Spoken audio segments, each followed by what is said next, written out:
Welcome to my realm of terror. Diablo to me is atmosphere wrapped with action. Constant action. Diablo is stories. Diablo is loot. Magic loot. Cool loot. Fat loot. Diablo is the ultimate Epic. Dark. Gothic. Scary. fight between heaven and hell. No one would know where that's from, probably.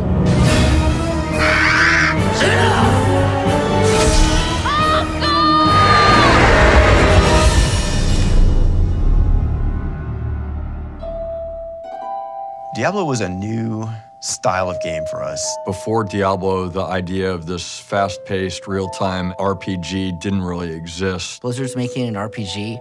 Why would you do that? RPGs are dead. It was pitched as a turn-based RPG, get ready for it, done in claymation. A lot of things that people take for granted now, like great 3D graphics, were things that you didn't have back then. You had to be very creative with different ways to make the game. We had really decided to do something sort of, brash. We want to take the twist of turning a turn-based role-playing game into a real-time role-playing game. And it made it fast-paced, it made it immersive. It wasn't something that you would have to invest millions of hours in because you're trying to answer the questions of this story that's going on. You invest millions of hours in Diablo because it's fun to play. Who doesn't remember some of their best boss fights? My favorite boss fight is Belial. Belial. Duriel.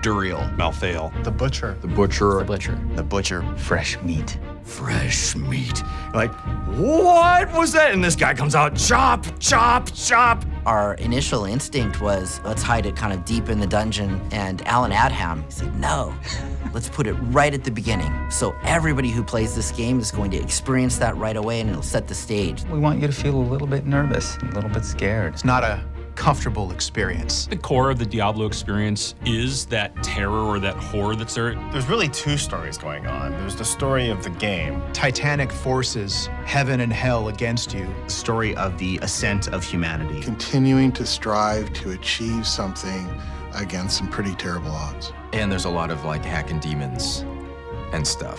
And of course, on the other hand, there's the player story. The story of staying up way later than you should have. If I could just get to that next waypoint. Oh man, I'm super close to leveling. Okay, You know that boss is right around the corner. Before I knew it, it was dark. okay, I'm just gonna play to this last area and I'm gonna close this out. I called in sick to work that very first day, the very first time I installed Diablo. I finished the whole game in one sitting. You're invited to just come in and stay a while. Hours, days, sometimes even weeks. Deckard Cain says it, stay a while and listen. Stay a while and listen. Stay a while and listen. Stay a while. Stay a while. Stay a while. Stay a while and no, I can't do it. Stay a while and listen.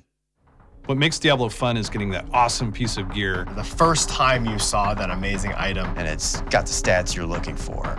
just completely changed how you thought about your character. Oh my gosh, I got this set item. Hey, do you have this set item? And it's that camaraderie of being with your buddies and yelling at each other. And then when suddenly someone turns their hostile flag on and then kills half the team when they're in the middle of a boss fight. I just died. I don't get to get revenge on the bastard who killed me. Coming this close to killing Diablo, Missing the treasure goblin. having to do it all over again. But then finally doing it, that's also what makes it satisfying. I actually would like to see Diablo harder. I think that there were a lot of things that took a while for people to discover and find. Best kept secrets of Diablo, Secrets. Probably the biggest secret about Diablo is if you click the gemstone 1,000,001 times. Are we talking about the chat gem? The chat gem? I don't know how much I want to talk about that one. We're not allowed to do chat gems anymore.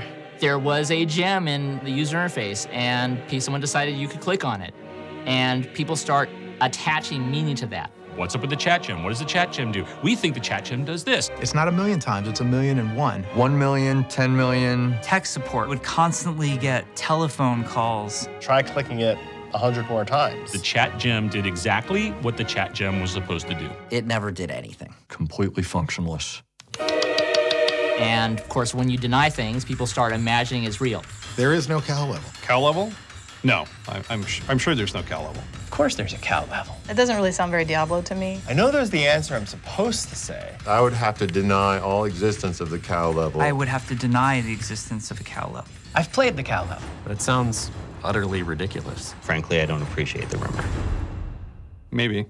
I think the tone of Diablo really sets it apart from other Blizzard games. Well, Diablo's really our only mature rated game, so I think it gives us an opportunity as developers and also as players to kind of go to some really dark places. It pushes some boundaries. If I remember, there were a few countries where we didn't get to release. We don't set out to have mature rated, and I don't know that we'll ever do another mature rated game. A mature rating actually carries a lot of weight and a lot of responsibility. It's not something that you want to take lightly and just do because you can, because you're a mature rated game. There's forces of heaven and hell clashing with the mortal world.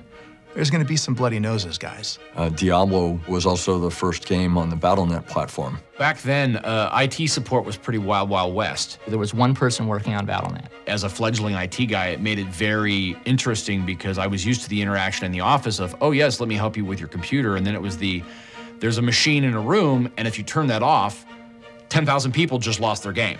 This is too important to have it be one person's part-time job. And so literally Diablo created the Battle.net team out of nothing. I remember when that service was amazing that there were 1,000 or 2,000 people online to play games with you. And now we look at the order of millions upon millions of people that engage with our games. I think one of the goals in development on Diablo 3 was accessibility, right? We wanted to be really accessible to players of all skill levels. The game should be pick up and slay. So we did a lot of experiment with what we called like action storytelling, where a lot of it would happen out in the world, and that's really, I think, where the game found its feet.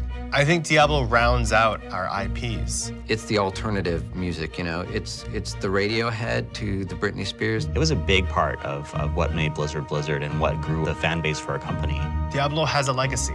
We're celebrating a 20-year anniversary, and people are still playing this game. Somebody will say, what do you do? And I'll tell them I worked on World of Warcraft, and now I work on Overwatch. And they'll be like, yeah, I don't care about that. Do you know anybody who works on Diablo?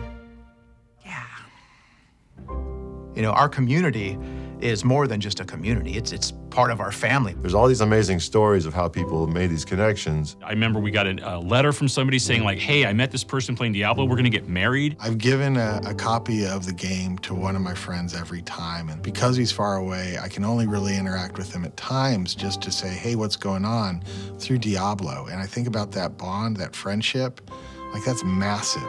We come to work with the best people, and day in and day out, what's our goal? To make things explode in blood and treasure. And I can't think of a better job that you could have, and I'm so excited to come in every day. I just want to say thanks to all of the players. Thank you. Thank you. Thank you. Thank you. Thank you so much. Thank you so much. Thank you for 20 years of Diablo. We'll see you in hell.